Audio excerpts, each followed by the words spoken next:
Halo saudara-saudari yang terkasih dalam Kristus, salam sejahtera untuk kita semua.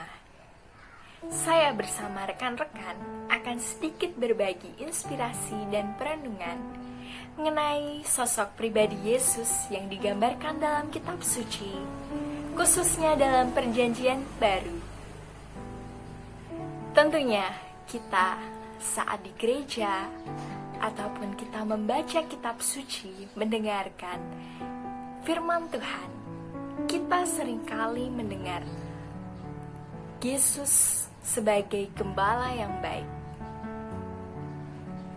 Nah, apa sih makna dari perkataan Yesus, "Akulah gembala yang baik"?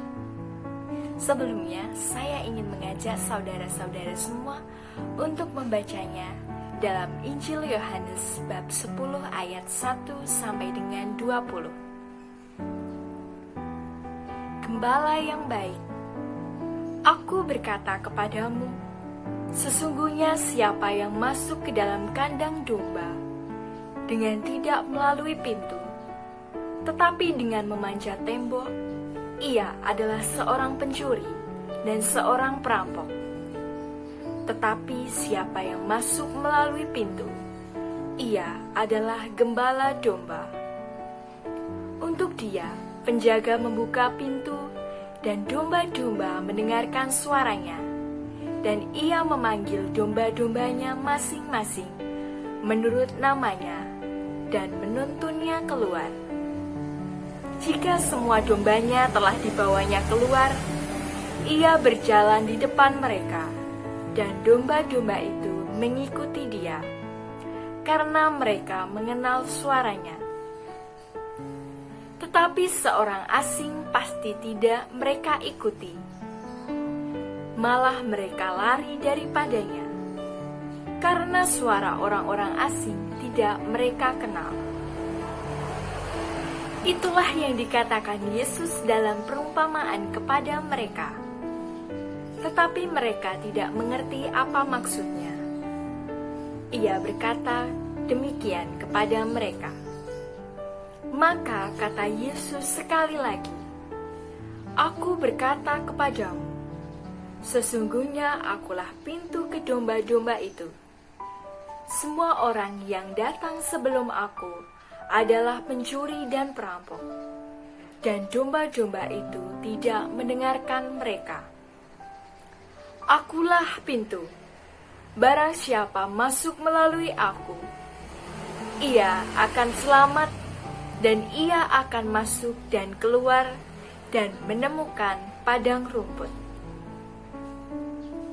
Pencuri datang hanya untuk mencuri dan membunuh dan membinasakan. Aku datang supaya mereka mempunyai hidup dan mempunyainya dalam segala kelimpahan. Akulah gembala yang baik. Gembala yang baik memberikan nyawanya bagi domba-dombanya. Sedangkan seorang upahan yang bukan gembala dan yang bukan pemilik domba-domba itu sendiri, ketika melihat serigala datang, meninggalkan domba-domba itu lalu lari, sehingga serigala itu menerkam dan mencerai-beraikan domba-domba itu. Ia lari karena ia seorang upahan dan tidak memperhatikan domba-domba itu. Akulah gembala yang baik, dan aku mengenal domba-dombaku, dan domba-dombaku mengenal aku. Sama seperti Bapa mengenal aku, dan aku mengenal Bapa, dan aku memberikan nyawaku bagi domba-dombaku. Ada lagi padaku domba-domba lain yang bukan dari kandang ini. Domba-domba itu harus kutuntun juga, dan mereka akan mendengarkan suaraku, dan mereka akan menjadi satu kawanan dan satu gembala. Bapa mengasihi aku, oleh karena aku memberikan nyawaku untuk menerimanya kembali. Tidak seorang pun mengambilnya daripadaku, melainkan aku memberikannya menurut kehendakku sendiri. Aku berkuasa memberikannya dan berkuasa mengambilnya kembali. Inilah tugas yang kuterima dari Bapakku. Maka timbullah pula pertentangan di antara orang-orang Yahudi karena perkataan itu. Banyak di antara mereka berkata, "Ia kerasukan setan dan gila. Mengapa kamu mendengarkan dia?" Yang lain berkata, "Itu bukan perkataan orang yang kerasukan setan. Dapatkah setan memelekkan mata orang-orang buta?" Setelah kita membaca dan merenungkan firman Tuhan yang baru saja kita dengarkan, kita dapat mengerti makna yang dikatakan oleh Yesus sendiri. Akulah gembala yang baik.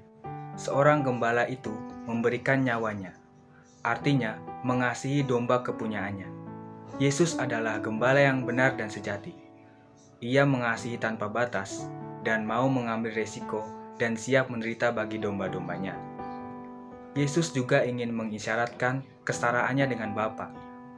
Kemudian, di sini ada 3 sifat yang menjadikan seorang adalah gembala yang baik.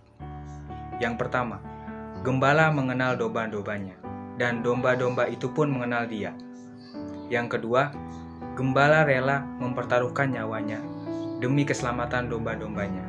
Artinya, ia tidak lari ataupun kabur ketika ada pemangsa. Yang ketiga, gembala yang baik selalu memastikan keadaan mereka, menjaga dan merawat domba-dombanya sehingga dapat bertumbuh dengan banyak. Saudara-saudari yang terkasih, ketiga hal ini dilakukan oleh Yesus sebagai gembala yang baik. Maka dari itu, gembala-gembala lain yang melalui pintu Kristus tidak dapat disamakan dengannya. Karena seperti yang dikatakan oleh Kristus sendiri dalam Injil Yohanes bab 10 ayat 17 sampai 18. Bapa mengasihi aku, oleh karena aku memberikannya untuk menerimanya kembali. Tidak seorang pun mengambilnya daripadaku, melainkan aku memberikannya menurut kehendakku sendiri.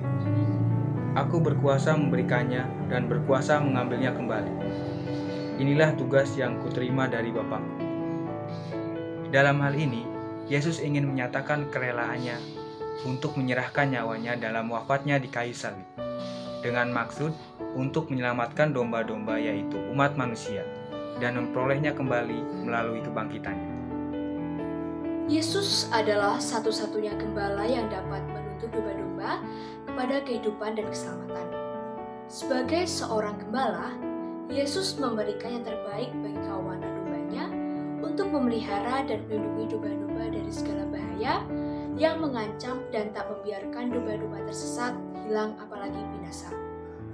Dalam Injil Yohanes bab 10 ayat 1-2 dijelaskan bahwa gembala sesungguhnya masuk melalui pintu, tetapi pencuri dan perampok mencoba memanjat tembok kandang. Lalu, pada Yohanes bab 10 ayat 10, pencuri adalah seorang yang mencuri dengan keilahian, dengan halus, dan yang menjadi tujuan satu-satunya adalah mencuri buliwol dan kawanan domba. Sementara seorang perampok adalah seseorang yang mengambil sesuatu dengan hal negatif seperti kekerasan. Kristus merupakan gembala yang baik dan bukan gembala upahan.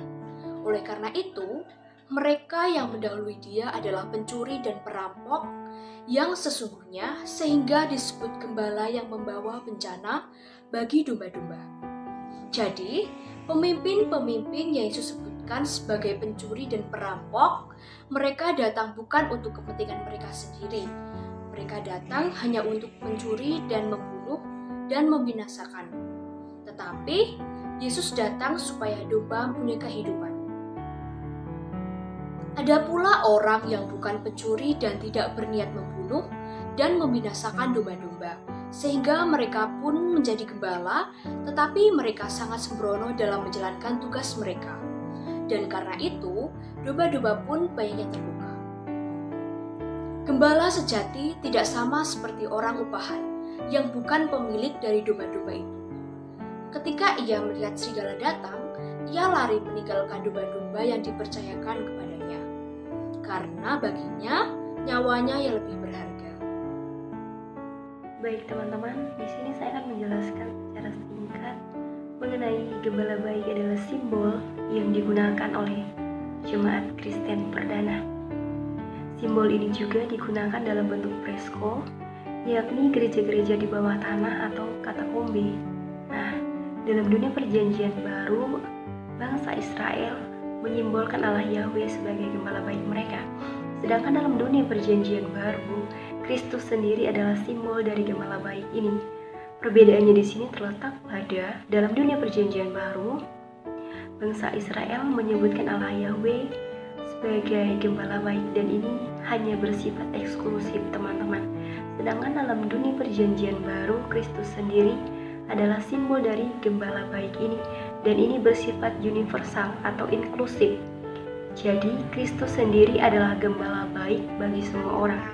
Aksi konkret yang bertemakan tentang Yesus Gembala yang baik.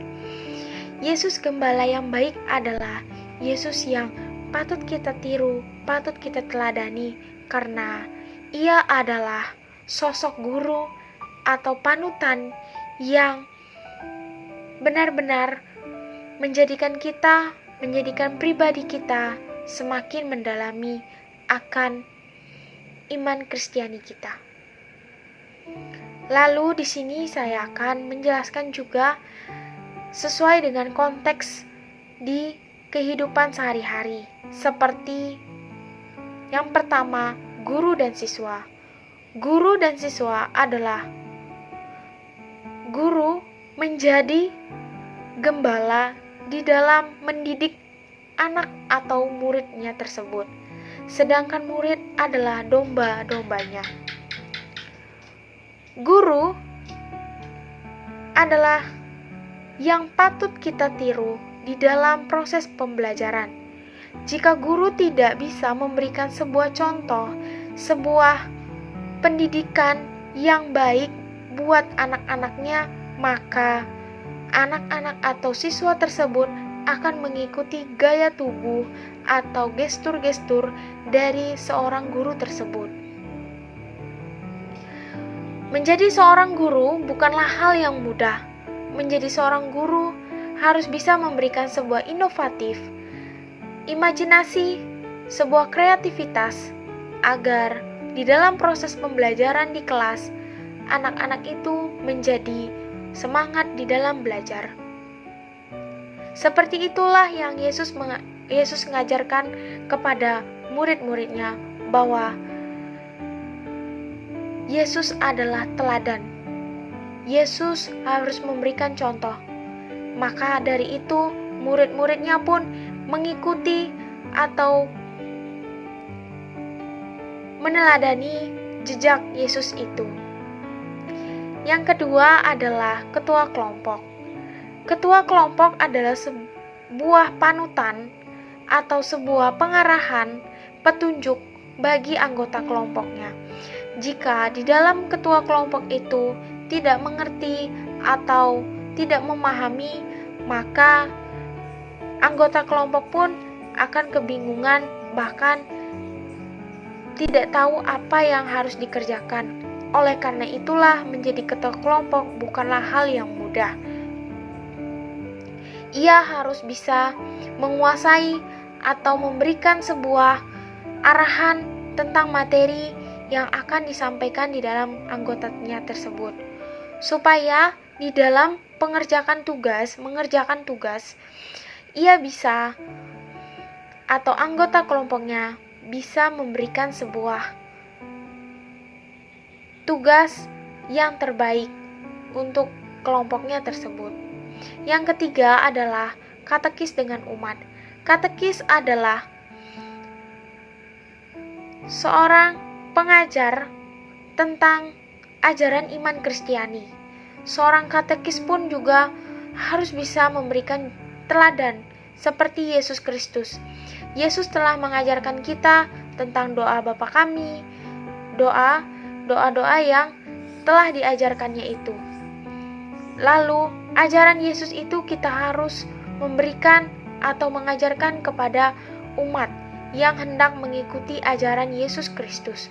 Oleh karena itulah, seorang katekis harus mampu mendalami, mengajari, dan menjadi teladan bagi umatnya di dalam gereja.